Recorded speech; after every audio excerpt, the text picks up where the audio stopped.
What's going on, everyone? It's been a while, but I'm back. Don't know for how long, but at least for this video. And today we are going to talk about the brand new Samyang 50mm f1.4 Mark II.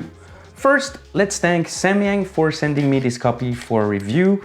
Once the video is done, I'll repack it and send it carefully back. So a 50mm is really a jack of all trades. You can shoot almost everything, from portraits to products to food to weddings. It's really versatile because it gives you that natural look. That's also why people recommend a 50mm as a second lens, especially the 1.8 version, because that's one of the cheapest prime lenses you can find on the market. It's $100 maybe. So what is special about this Samyang 50mm f1.4 Mark II?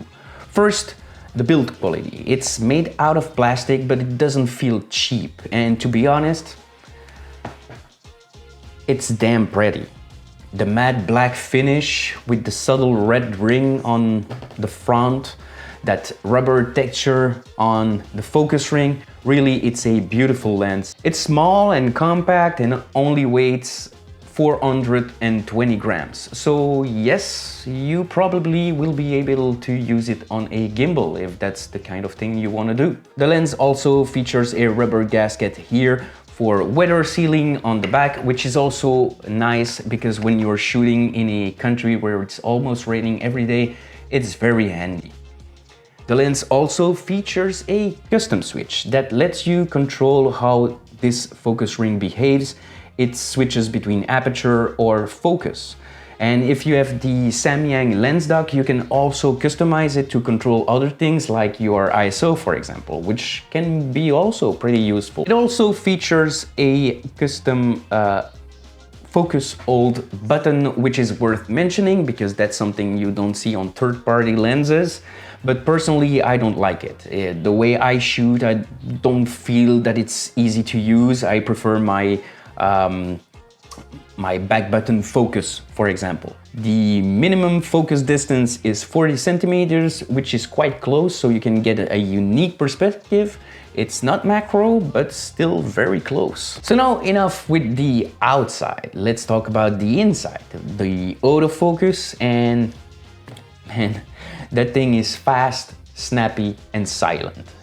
In video, the focus is quite smooth, not as fast as in photo, but I really like how the transition is subtle and not too jumpy. The face tracking didn't lose me that much and was quite accurate, like you see in this Jason Fong kind of test. And also worth mentioning, there's almost no focus breathing, which is quite impressive for such a lens.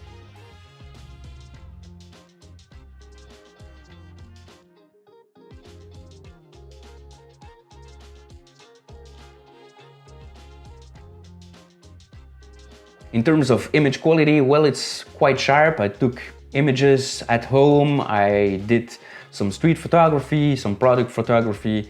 I didn't really notice any heavy chromatic aberration, and in terms of bokeh and shallow depth of field, well, I quite enjoyed that creamy blurred background.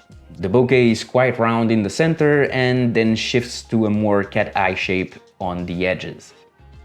I took also a couple of street videos and it gave me that cinematic feel. I don't like that term, but it gives me that kind of cinematic feel, which is really impressive. But when I took it and did some street photography, I don't know. I didn't really felt comfortable. Maybe because I'm more of a distance shooter, but I often felt being too wide. And still, I like the natural look of it. And probably will use this kind of lens for more product shots and food photography or more detailed shots.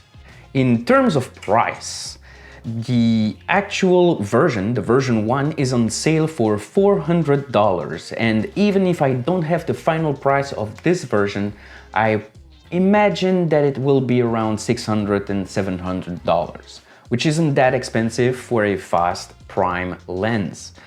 If you have the budget or can save and not go for the 1.8 version and you're looking for a lens that can shoot almost everything, well, I would definitely recommend this one. So these are my first impressions on the Samyang 50mm f1.4. If you enjoyed this video, well, don't forget to drop it a like. And if you're new to the channel, don't forget to hit that subscribe button. It always helps this channel to grow. And like they say over here, à plus dans le bus.